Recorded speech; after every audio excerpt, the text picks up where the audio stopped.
Okay. Hello, everyone. I think we're just going to wait a little bit longer until a few more people have joined, as it's still only 11:30.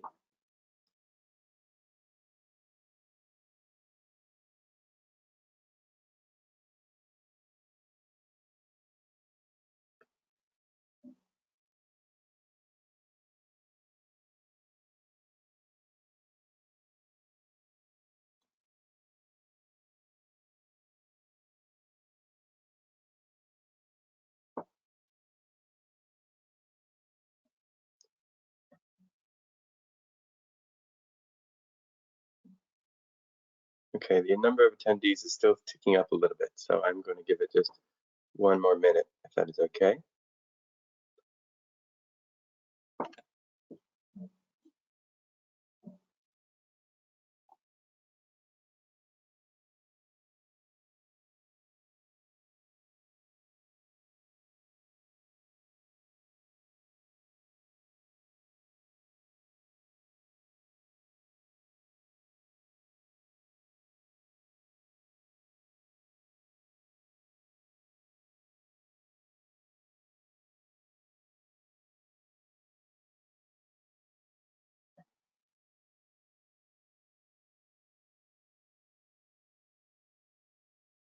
Okay.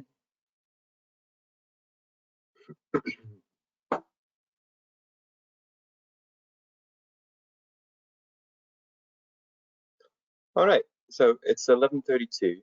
I know that some attendees are still joining, but I think we can have at least a gentle start. So I'd like to thank everyone for coming along to our talk and getting started uh, on your organization's net zero journey. So some of you may have had correspondence with Laura. So first off, I'd like to apologize for not being Laura. She has had an emergency this morning, so I'm a member of the Measure Plan Act team. So I'll just be filling in to try and facilitate this talk. Secondly, I think I should tell you that this talk will be recorded, so you can choose to watch it later, but also just so you are aware. And thirdly, there will be a questions and answers session at the end of the talk, and there is a questions box in the go-to webinar session, so you can input your questions there. If you can't find the questions box, there is also a chat, which we will also be trying to check, but please use the questions box if possible. And there will also be the chance for a informal meeting with members of the Measure Plan Act team, which you can sign up for in a Pardo form that should be appearing in the chat at some point throughout the talk as well. So we'll try and answer as many of the questions as we can at the end of the talk. However, there were quite a few questions that were sent in during the registration, so we're going to start with those. And so I'd like to thank you all again. And I'm going to start to pass you on to Stuart Walker and Katya, who are both in the Measure Plan Act team, who work on helping companies decarbonize. And so with that, I think we should be okay to go. Thank you, Nathan. I think it's a good point just to begin the webinar with just having a quick recap on what is net zero. So if we talk about net zero on a country level, this is the balance or between essentially the amount of carbon that we emit and the amount of carbon that's being removed. So different countries have different net zero targets. Most of the European countries, including the UK, have a net target of achieving this status by 2050. Scotland within the UK has a bit more ambitious target of achieving the net zero status by 2045. Next slide, please. When we go a bit down to the corporate or organizational level, the net zero, and in our work, we use the definition derived by the Science Based Target Initiative. which defines net zero as the following. So as an organization, you need to meet the two criteria. The first one is to reduce your emissions to a level that is aligned with 1.5 degrees commitment. So for companies, it usually means achieving a reduction of between like 90-95% compared to the baseline. It depends on the sector and the industry you are in, this amount that needs to be reduced. And then the second condition that you have to meet as an organization to achieve a net zero is to neutralize all the residual emissions, which means removing emissions from the atmosphere. Next slide, please. And when I talk about the emissions and reducing the emissions or neutralizing the emissions, we usually use the notion of scopes. So this is the notion that's been developed by the Greenhouse Gas Protocol. And this has been done essentially to group different types of emissions, to separate them and to put them into these three groups, three different scopes. So when we talk about the first scope, scope 1, we're talking about the direct emissions that are produced by your organizations. Good example could be probably most applicable to the majority of the organizations that are in this call is gas boilers in your offices. So let's say if you operate a boiler, you have gas, there is a combustion process that happens in this boiler, which results in direct release of emissions. Another example could be a vehicle. If you operate a fleet or you have a company vehicle, you purchase diesel or petrol for this vehicle, and there is a combustion process that happens in it, and which results in a direct release of emissions. So this will all classify as your scope 1 emission. Scope 2 emission are also related to the energy that you purchase for your organizations, but this is related to the electricity part of it. Also, if we're talking about, let's say, if you have any electric vehicles operated by organizations, all the emissions associated with purchased electricity would be also going into the scope 2 category. And scope 3 is all of the rest of the emissions, indirect emissions. There is a wide range of what could be included into this category. Examples include business travel or the goods and services that you purchase for your organization, employees commuting to work, working from home. So there are lots of different sources of emissions that fall under this scope 3 category. And if we are talking about the regulations or compliance schemes, usually what we see is that scope 1, scope 2 is the mandatory categories to report, and then scope 3, this is something that depends on the scheme, but usually it's an optional thing to report. Next slide, please. So as we went through the net zero and the type of emissions, and I just would like to go through a few, go through a reason as to why you actually need to step on as an organization on a net zero path and start accounting for all this like different scopes of emissions and looking into how you can reduce them. I will cover talk more a bit about different regulation and compliance scheme, and then Stuart will talk about other reasons as to why you might consider getting on the net zero path and start putting a plan to reduce your emission in place. So when we're talking about the UK, there are two main regulations that your organization might qualify for. This is the Energy Saving Opportunity Scheme, and which is ESOS, and SSCR, which stands for Streamlined Energy Carbon Reporting Regulation. You can see the qualifying factors on the screen. And usually, if you meet this criteria, you need to report on the amount of emissions that you produce.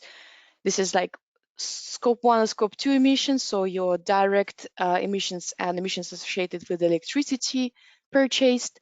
And for SSCR, you need to report on some of your scope 3 emissions, which are the emissions associated with the business travel. If you procure, if you supply government, or if you bid for big governmental contracts, you might need, not might, but you will need to have a net zero strategy in place, which is aligned with the Cabinet Office Regulation, or also known as PPN 0621.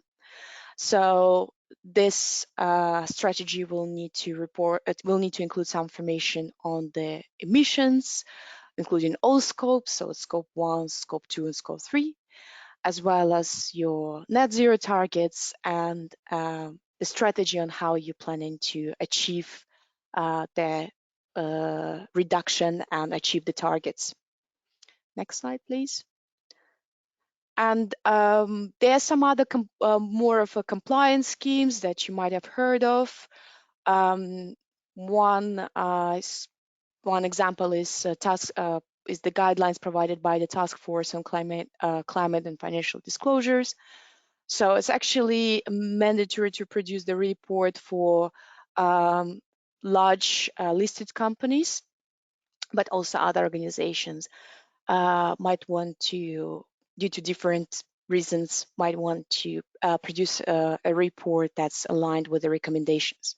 So this type of report usually require you to include information on the climate risks and opportunities, and how your organizations is addressing or planning to address these risks and opportunities. For the organizations that are NHS suppliers, there's certain requirements to complete the Evergreen Sustainable Supply Assessment, where you would need to specify if you measure emissions, if you have a plan to achieve the emission reductions. So if you have any sustainability policies, and also other different sustainability related information. Some of you also might have heard of Carbon Disclosure Project.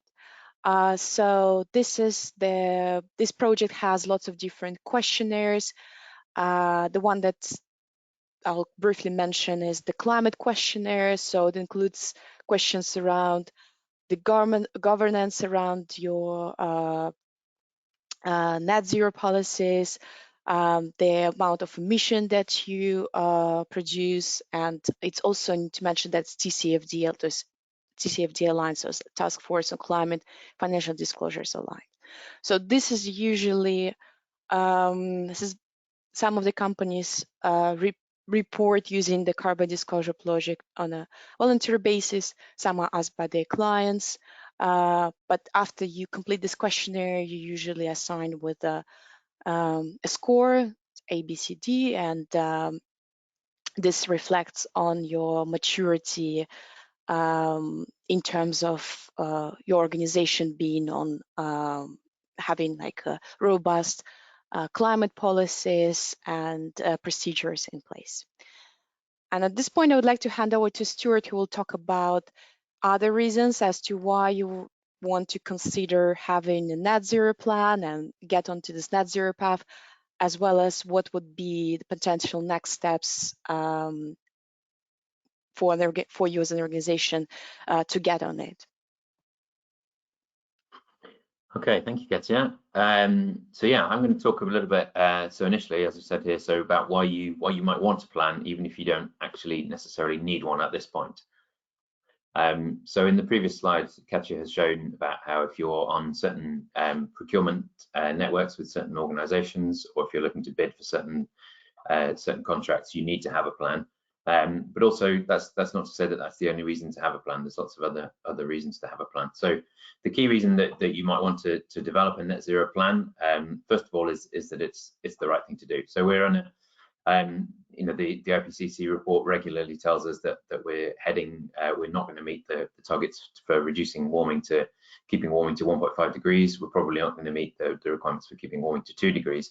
And we're starting to see those impacts already all over the world, and those are only going to get worse. So developing a net zero plan and moving in that direction is absolutely the right thing to do. It's also the only way that businesses are going to go. So it's the only direction to move in. So there's a lot of reasons within that being the right thing to do, why it's better to act and to do that now.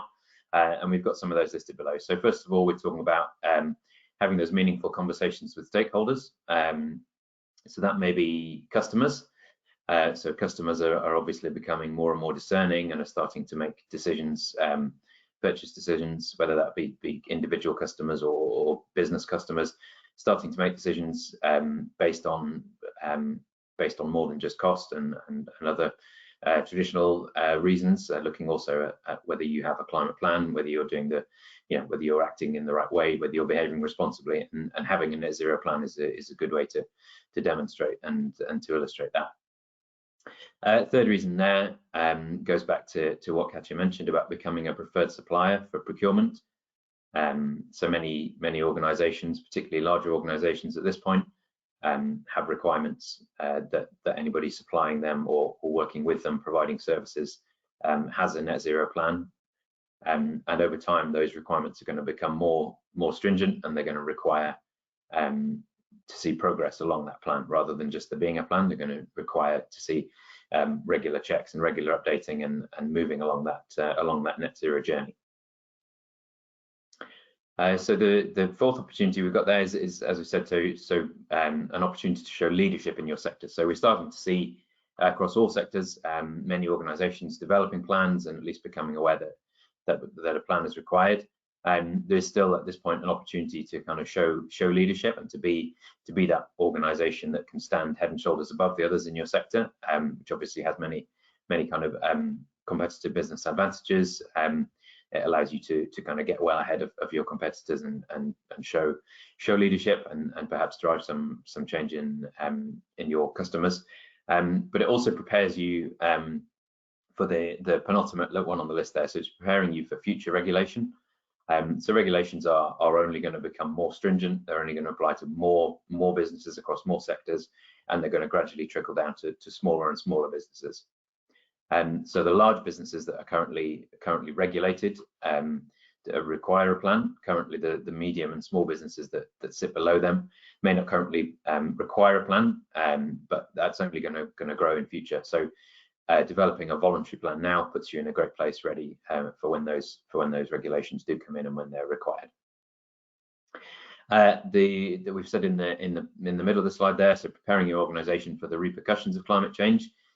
So there's a risk management kind of opportunity as well. So it's looking at developing a net zero plan allows you to look through your business and to see where those climate related risks are, to see potentially things that may not be obvious in other processes. Allows you to see these things that may in future present risks, whether that's through kind of the regulation and the reputational risks and things like that we've talked about here, or whether it's other risks that this doing this process might allow you to identify. And finally, we just put on there about employee retention. So in the same way that we said about having meaningful conversations with stakeholders, whether they be customers or suppliers upstream or businesses that you're supplying into downstream, your employees obviously are also not blind to this. They're seeing the same things that we are around the world. So everybody is now aware of the, there's no hiding behind whether your business is a green business or has a plan or not. So starting to do that allows you to maintain the best people and to ensure that those people stay with you and retain your best employees. So if we move on to the next slide, we can see how we might go about creating a plan. So the first step to creating a plan is to collect some baseline data. So we can't look to improve anything or change anything unless we know how it currently stands. So collecting that baseline is absolutely critical. So practically, in terms of your business, that's going to require you to collect data across your business. So obviously here we're talking to you from businesses from a range of sizes. So this may be from a single person business or a very small micro business up to large businesses. So collecting that data will look different depending on the size and the type of your business. But it's basically going to involve collecting data on everything that feeds into those 3 scopes that Katja's mentioned. So again, some of the easiest examples might be energy consumption and fuel consumption. So looking at electricity bills, electricity metering, maybe some sub-metering if you have a large site or multiple sites. Looking at fuel consumption, whether that be gas that's going into combustion to provide heat, or boilers, or whatever similar system you have. Also looking at vehicle data, so any fleet data, mileage, fuel consumption, fuel cards. This sort of information is useful in collecting that data. So that's kind of going to give us some scope 1, scope 2 data. Obviously the scope 3 challenge comes in here. So this is looking at other things other than that kind of fuel and electricity consumption. So again, this depends widely depending on the type of your business, but might include studying transaction reports. So trying to work out where the amount of services that you procured from other organizations, looking at stuff that products that you might manufacture, how those are used downstream. Looking at things that you buy into your business, again, whether those be services or whether those be actual products, and you may wish to look at those in a spend-based capacity. So that can be looking at the amount that you've spent on certain types of products and services, or if possible, to gather actual kind of primary data. So looking at the actual amount of stuff, whatever that thing be, that has come into your business. So we'll talk a little bit more about that in a second, but that takes us on to the third point there. So that data quality question. So this is a key part of the data collection, is looking at what level of data you've been able to collect and understanding whether that is good usable data that's going to give you accurate results, or whether there are areas that you need to improve your data quality. So in general, if you're inferring emissions from spend-based data, that may be lower quality than if you can actually collect the information on how much you've used of something. So to use a vehicle as an example, if we know the amount of fuel that's gone into a vehicle in litres, we can work out using an emission factor the emissions released from that consumption of that fuel. So that's quite a relatively good quality of data. If we only know how much was spent on putting fuel in a vehicle, we may not even know what type of fuel it is. We don't know what the fuel consumption of the vehicle, what the type of the vehicle is. So you can see that from that we're only able to get a rough approximation of the emissions. So that's relatively low quality data. So with that, you may be over or under reporting your emissions. So that data quality question is important, and it's one to always keep kind of looping back around to. So just as I've said there in the middle, talking about the in-house capacity. So this is where whether or not you can collect that level of data, and whether you can collect data that's going to allow you to produce a usable plan, and if you're a regulated business, whether it's going to allow you to collect data that allows you to produce a sufficiently accurate plan, is a question to ask in-house, whether you're able to do that, whether you have the capacity internally, whether you have access to the data, or whether you need to establish some systems that allow that data to be captured before you can even go through the first step of the data collection. It's a key question.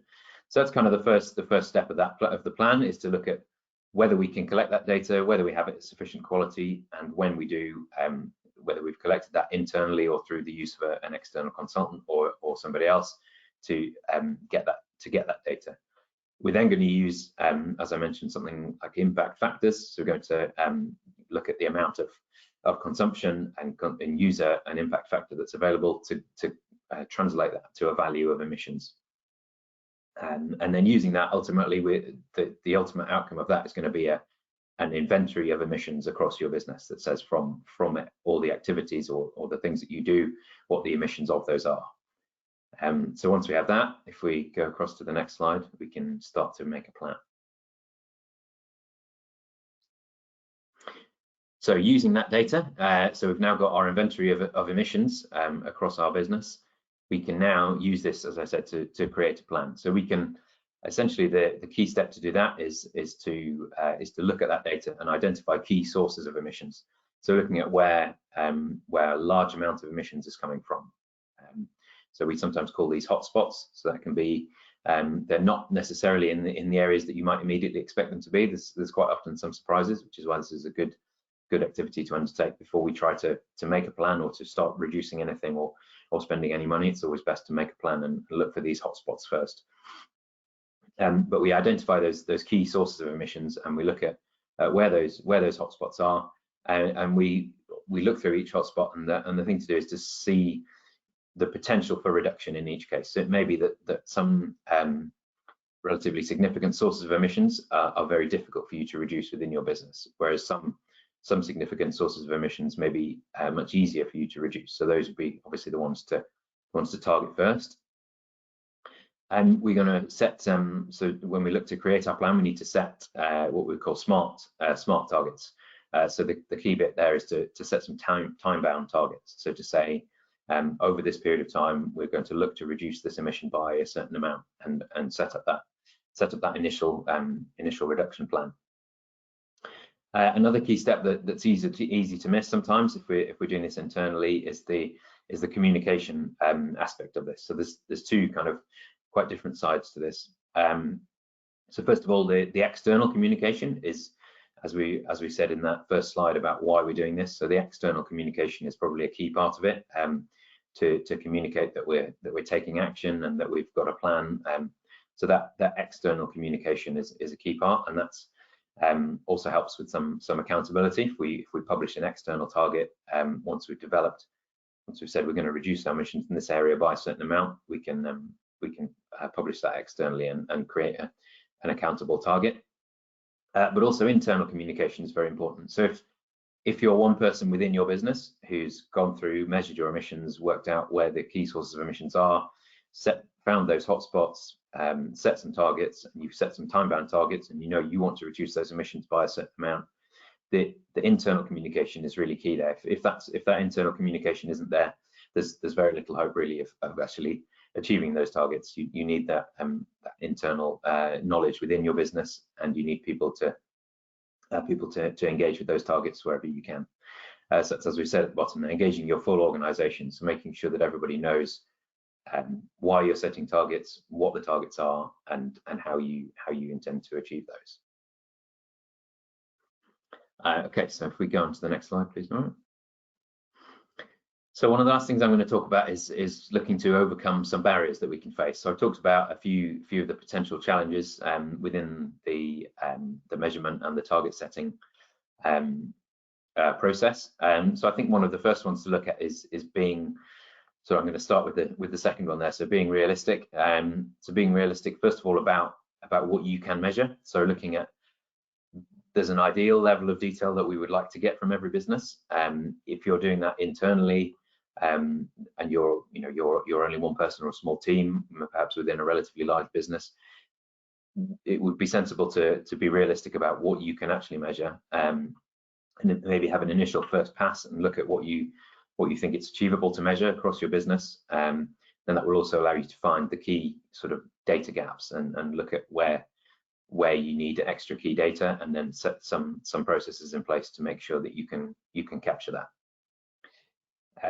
Also, and as part of that, being realistic about the timing is very important. So if you go and look for a piece of data or some information and that isn't something that's currently collected, you're going to need to allow time for that data to be collected, or you're going to need to find another source of that data. So being realistic about how long this might actually take, particularly the first time, is an important one, and as one that's easy to miss. You might be very lucky, or you might have a very well established systems that you may find that all the data you would like to capture is already there, but just being realistic about whether or not it may be.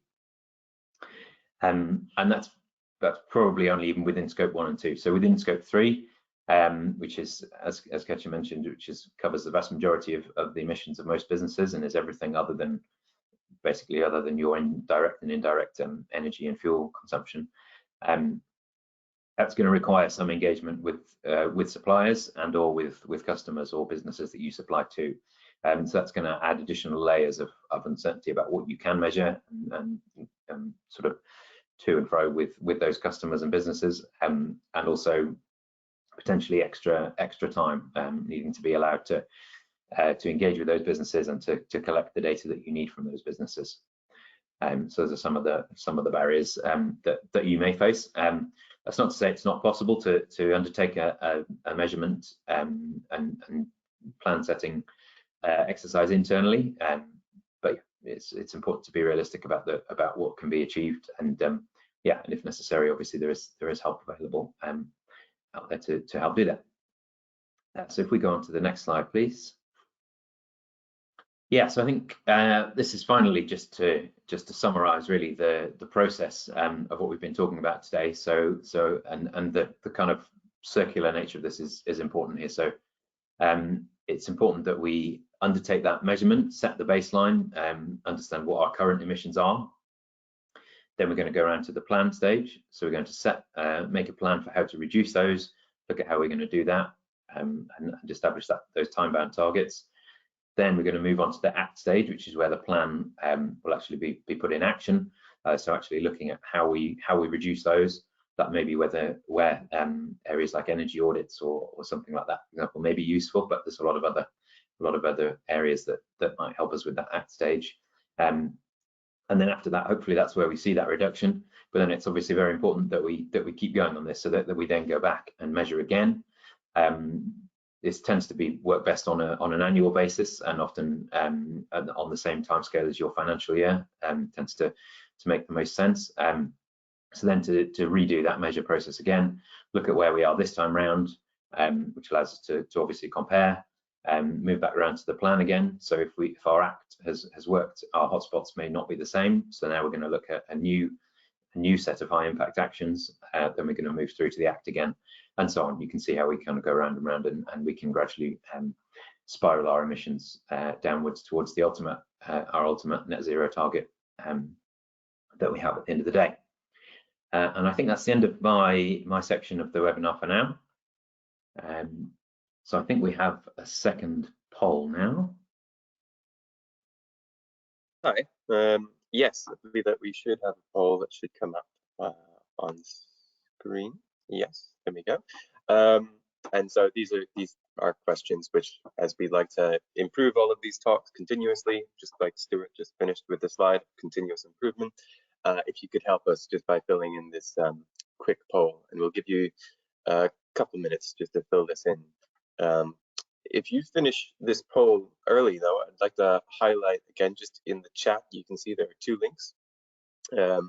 One of them is just to book a personalized session with Stuart and Katja, just to discuss things that you might want to talk about in more detail. And the other is for a talk that will be happening later on. I will let you guys finish this poll now.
Okay.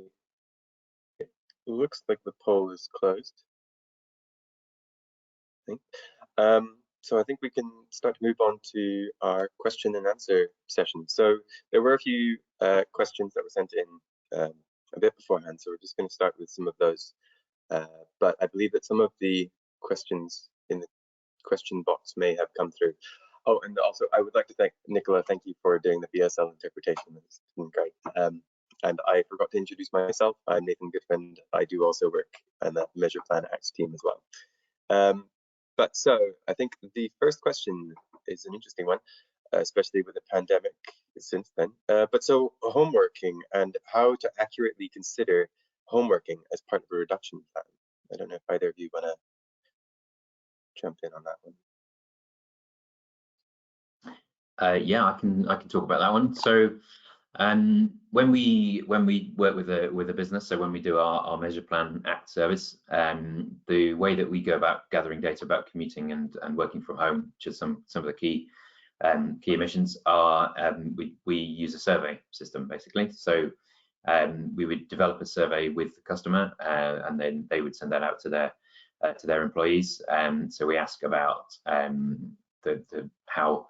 how often an employee commutes versus working from home, the distance of the commute, various kind of information around the method of transport used for commuting, and some information about the home, so we can get an approximation of the emissions that would come from the working from home side and from the commuting to work side.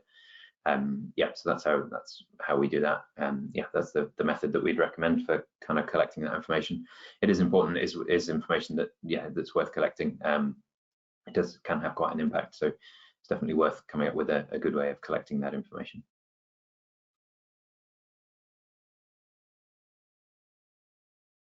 Yeah, Katja, you're currently muted as well. Yeah. There you go. Maybe.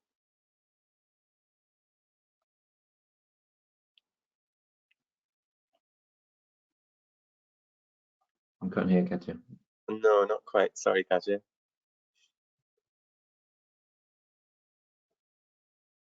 Okay.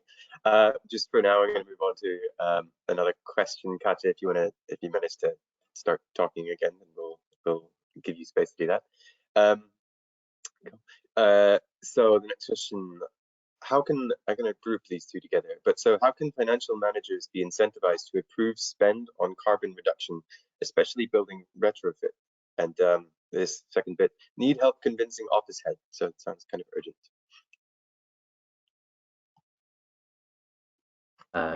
So I'm going to hold on for a second just so we can tell whether Katja can speak or not, and if not, I will take that one. Can you hear me now? Or? Yes, we can. Perfect. Yeah, can you please repeat the question as I was trying to fix my... How can financial managers be incentivized to improve spend on carbon reduction, especially? I see.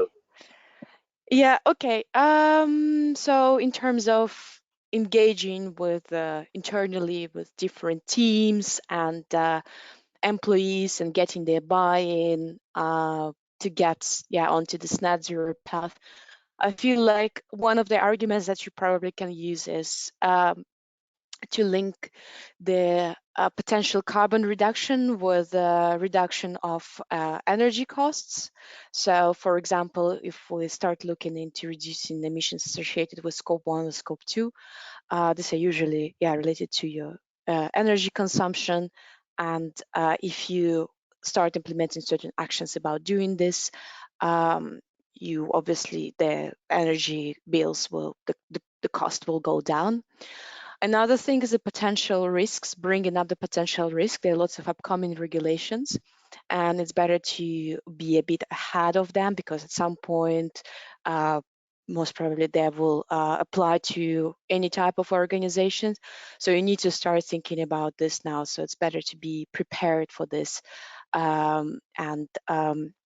rather than just reacting to what's already in place. And also there are other risks associated with this. And as Stuart mentioned, for example, employees retention. So you might lose the talent that if you do not showcase that you're doing something actively about climate, like addressing the climate change issues inside the organizations. and you can also lose customers because they will not see you, like, because they have certain requirements about being compliant with their own internal policies, and if you don't see you as taking any proactive approach towards this, they might just switch to another supplier. So there are many different reasons, but yeah, probably these are just a few examples that you can bring in and try to convince the members of your internal team. Okay. Thank you, Katja. And so I guess just sticking with the office theme for a little while, we're leaseholders on our office, and how can we interface with our building managers? This one might be a bit quick. Yeah, so buildings that aren't owned can obviously you have less kind of potential to make changes. But that's not to say that you can't have action. Certainly, I mean, I think one of the key things to remember is that as the tenant of the building, you kind of have you can vote with your feet. So if your provider isn't able to act in the way that you like, when you start to make some changes and you want to improve your emissions, if they aren't able to act, then there's always the risk from their point of view that you leave. So they should be kind of willing to work with you. We have worked with businesses that have looked to their supplier, to their landlords, and have managed to kind of engage in discussion and action with them. There's kind of routes you can take through the potential for kind of green lease agreements and green memorandums of understanding, and there are various kind of routes that you can go down. Yeah, I think a few businesses that we've worked with have been surprised how successful that's been once they've actually kind of started to do that and engage in discussion with the landlord. There's also potential for working, if you're in a building that you share with a number of other tenants. There's obviously some potential for kind of working together with your other co-leaseholders and developing memorandums of understanding between you, and looking kind of to as a group approach landlords and to kind of go down those routes as a larger, more powerful group. Yeah, so we have definitely seen that action be effective. It can be done. Thank you. And I think this final question on the office is that we're an office-only building and a business. So how can we actually make an impact or a plan?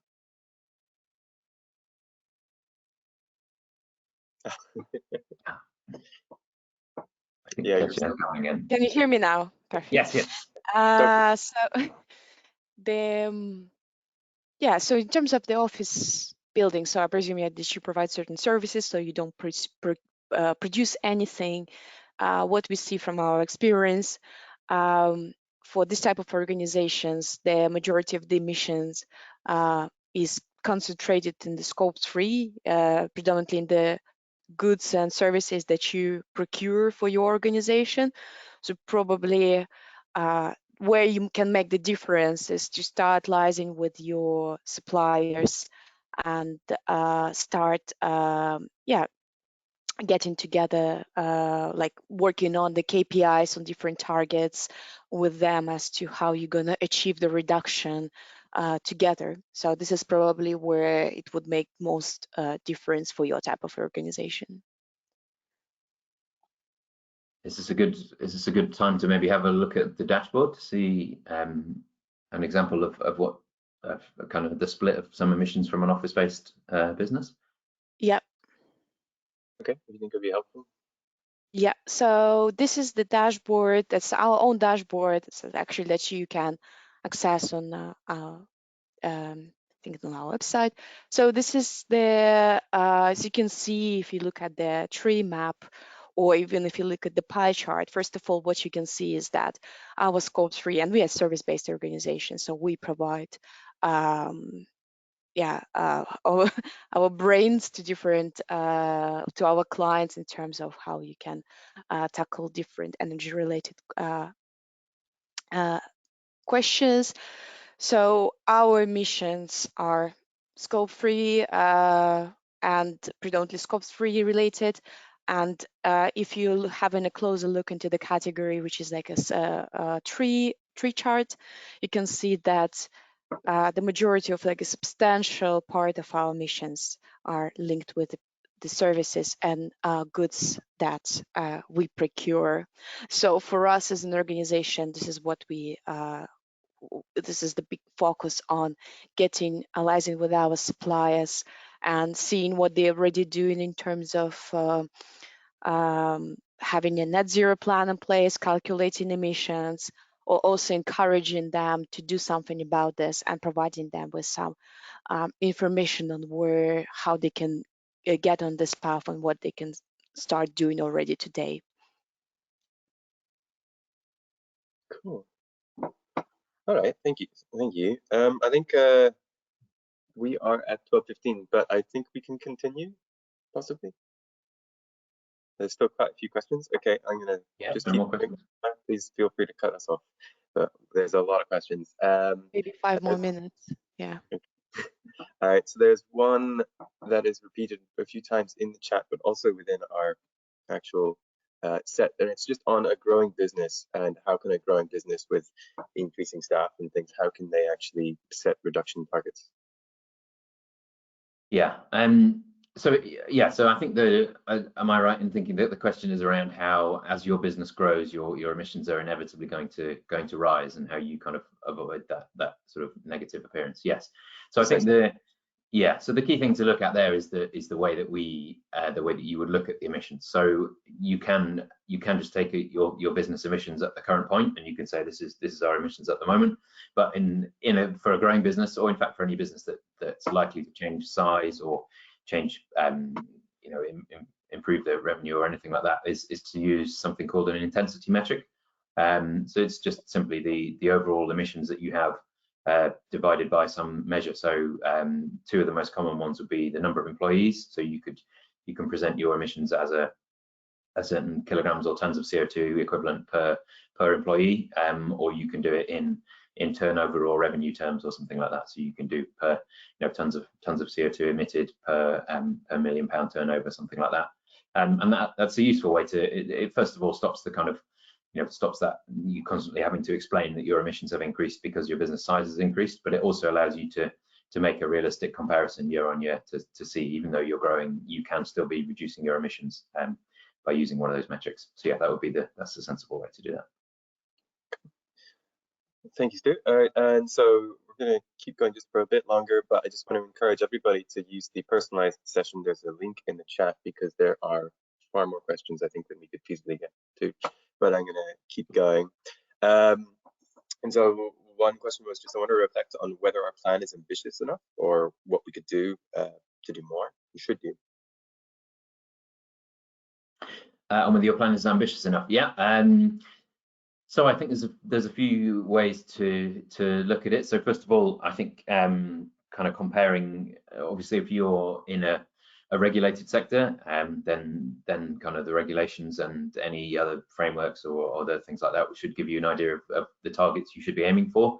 And yeah, you should kind of give you a trajectory that you should be aiming for.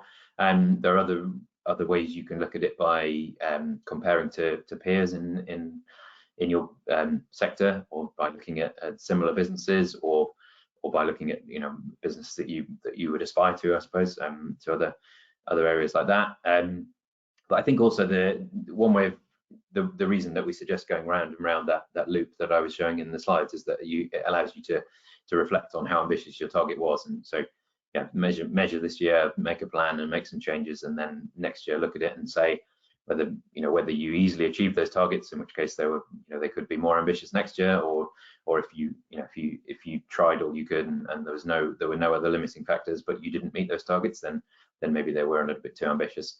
I think yeah, I would suggest over ambition is better than under ambition, isn't it? It's better to shoot for the stars and all that. Yeah. Cool. I'm going to try and just get to at least 2 more questions, but there's quite a few people that seem to be from the charity sector. So I just wanted to ask, are there any reporting schemes or guidelines for the charity sector? Yeah, so depending on the size of your charity, you might qualify under the 2 schemes that I mentioned. It can be ESOS or SSCR, so Streamlined Energy Carbon Reporting, or yeah, SS Energy Saving Opportunity Scheme? Yes, exactly. Cool, thank you. And I think at the very least one more, hopefully. So the challenge of the supply chain, I know that we mentioned in our one, scope 3 seems to be the largest. So if anyone you could speak on just the value chain in scope 3 procurement and so on. Sorry, you broke up a little bit. Could you just repeat that? So somebody has a question just relating to the challenge of trying to monitor the scope 3 or the supply chain and value chain. Yeah, so yeah, I think as we've kind of alluded to a few times, scope 3 is often the big challenge in undertaking this. So depending on the business that you're in, your scope 3, probably your supply chain might look quite different. It often tends to involve smaller businesses. I suppose we kind of work down and down in size. So sometimes it can be a challenge trying to get data from a small business, so trying to collect information from them when they're, if it's at the smaller scale, a kind of one-man band or a quite small micro organization is unlikely to have a dedicated person able to provide that information.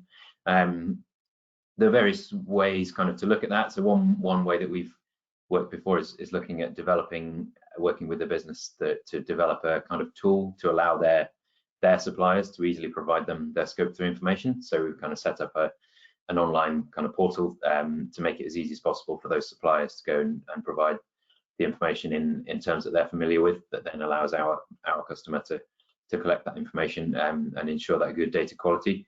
Yeah, it's definitely a constant challenge, and to collect that data at a reasonable quality of data is sometimes the challenge, but yeah, there are ways around doing it, and I think it should only get easier because as we've mentioned, that kind of need for reporting is kind of trickling down to smaller and smaller businesses. So people are becoming more and more familiar with the idea that if they're not reporting yet, that the business just one level above them now is reporting, whereas previously it was 2 or 3 levels above them. So it's starting to enter more people's world and starting to become more and more familiar.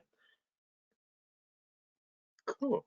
All right. Thank you very much. I think we are a few minutes over now, and from the questions which are still left in the chat and the others that are still from our thing, this could take another 10 to 15 minutes. So I don't know if we have time for that. At least no. No. So I'd like to just again just to book your personalized session if you so choose. There are a few that are more specific, like I mentioned, all the charity sector ones. And there is another talk which is going to be next week, which I believe you can see a schedule to in the chat again. There is a link, yes, exactly, for this whole webinar series, which this is part of. So I would encourage you to go there to try and learn more about decarbonization and this sector. So I believe if that is it, I'd like to thank Stuart and Katja, and again, thank you, Nicola as well, and Nora for helping organize the whole thing. Yeah. Thank you, everybody. Thank you, everybody.